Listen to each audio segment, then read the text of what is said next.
Buenas tardes, bienvenidos. Acá vamos a hablar sobre un caso de una cajera que trabaja en un supermercado y lleva 15 años trabajando en él, donde desarrolla el síndrome de túnel carpiano en ambas manos, diagnosticado por un médico ocupacional. La empresa alega que es una enfermedad común agravada por factores personales como el uso del smartphone. Acá vamos a ver qué criterios de causalidad deben probarse para que esta afección sea legalmente clasificada como una enfermedad ocupacional y cómo debe actuar el INSACEL en este caso para determinar la conexión laboral. Ahora bien, este es un caso que ocurre día a día en los supermercados, oficinas y comercios de Venezuela, del que se habla muy poco con la ley en la mano.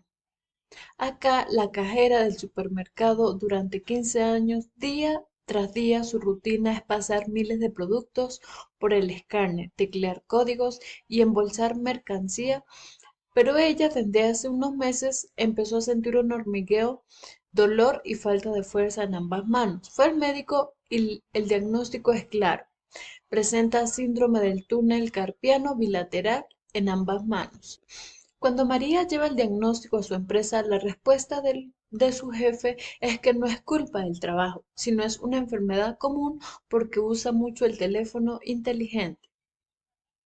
Esto es algo que pasa todo el tiempo, por eso vamos a responder de forma muy sencilla qué nos dice la ley venezolana sobre eso y cómo se demuestra que la culpa es del trabajo y qué debe hacer el INSACER.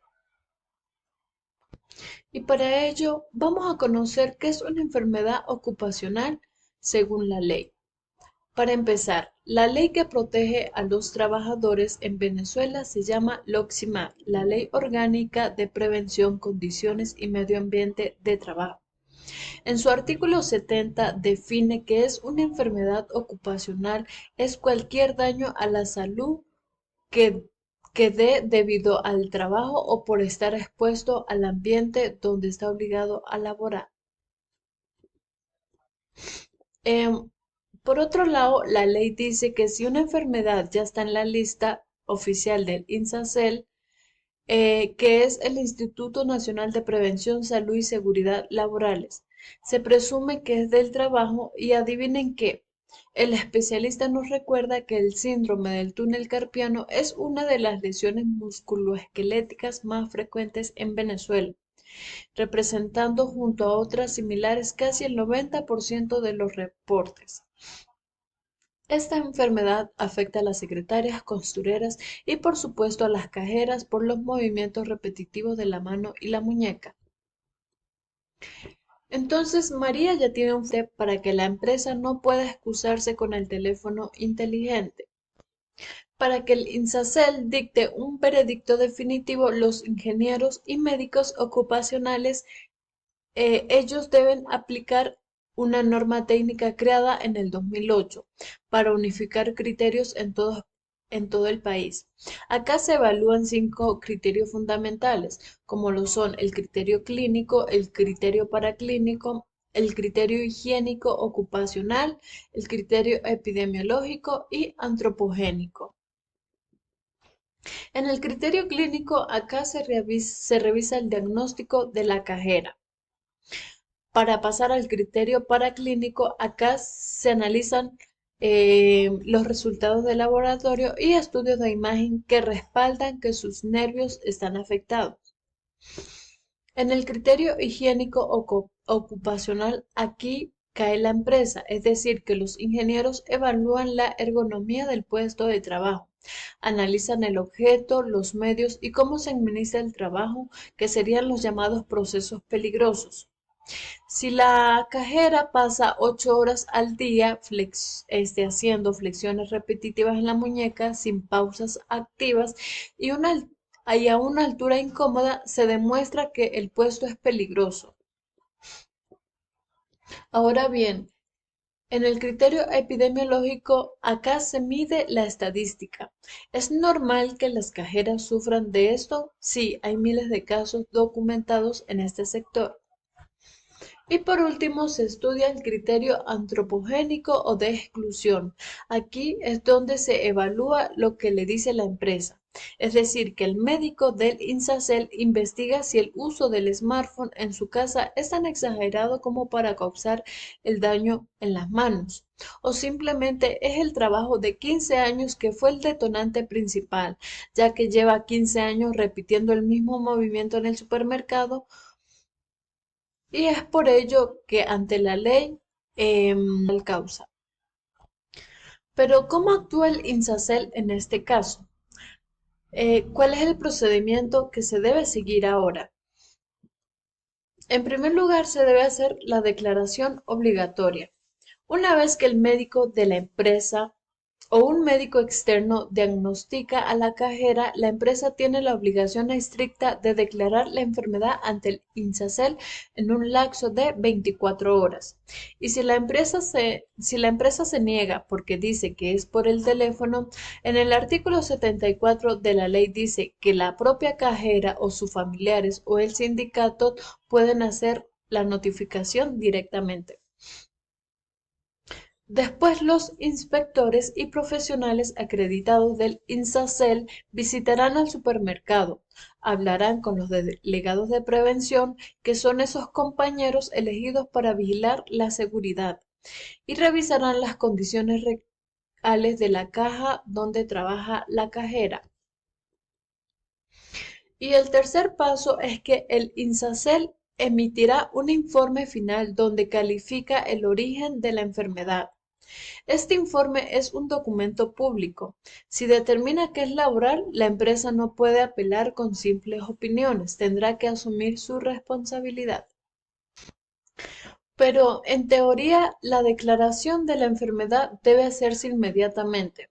En la vida real, el especialista señala que existe un fuerte temor por parte del trabajador a manifestar algún síntoma o a reportar que se sienta mal. ¿Verdad? Porque muchos empleados temen que al reportar una dolencia de cualquier tipo, la empresa los amoneste, los aísle o busquen de alguna manera sacarlos de sus puestos de trabajo. Por ende, es común que casos como el túnel carpiano lleguen al INSACEL cuando la lesión ya está avanzada y el dolor limita drásticamente la fuerza y la movilidad del trabajador. Ahora bien, acá existen dos tipos de empresas, ¿sí? Están las empresas adecuadas. Acá muchas instituciones públicas y empresas privadas grandes o medianas ya se han adecuado estrictamente a la LOXIMAT. Cuentan con un servicio de seguridad y salud en el trabajo activo, como médicos ocupacionales, ingenieros y terapeutas, que realizan inspecciones de ergonomía y vigilan los procesos peligrosos. También existen las empresas informales o infractoras. Existen realidades donde las empresas ignoran estas normativas. En ese sector donde surge con mayor fuerza las excusas, como es este caso, donde el jefe él se excusa a través del uso del smartphone para evadir las costosas indemnizaciones que exige la ley ante una enfermedad de origen laboral. Y ahora la pregunta del año. ¿Realmente cumple el INSACEL con su función, perdón, en la vida real? Eh, en primer lugar, el instituto ejerce un control riguroso sobre los profesionales del área. Todos los médicos e ingenieros ocupacionales deben estar debidamente registrados y acreditados ante el INSACEL para que sus informes tengan validez legal. Por otro lado, en la práctica, el INSACEL logró solucionar un problema publicando su norma técnica en el año 2008, ya que antes de esto los médicos de diferentes universidades aplicaban criterios diferentes para evaluar una misma lesión. Hoy en día, gracias a esta herramienta que es la norma técnica, el personal del INSACEL y los asesores externos manejan exactamente el mismo idioma para realizar los diagnósticos.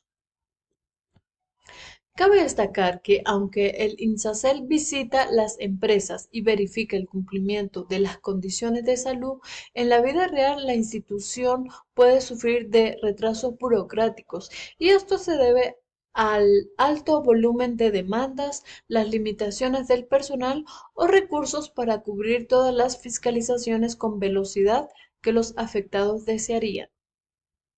Ahora bien, acá el punto clave es la función de los delegados de prevención. Dado que los funcionarios del Estado no pueden estar físicamente en todas las empresas las 24 horas, la figura del delegado de prevención es el verdadero motor en la vida real.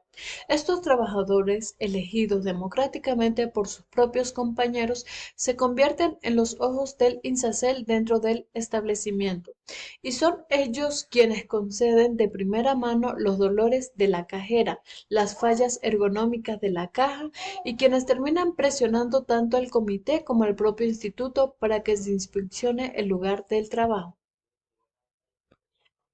Como conclusión, amigos, 15 años de servicio no se borran con una excusa sobre tecnología moderna.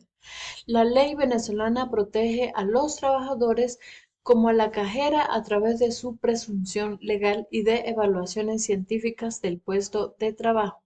Las empresas están obligadas a tener un servicio de seguridad y salud en el trabajo para evitar que estas lesiones ocurran, enseñando ergonomía y cuidando a su gente. Este sistema legal busca que las empresas dejen de ver la seguridad como un gasto y lo entiendan como una obligación. Muchas gracias por su atención.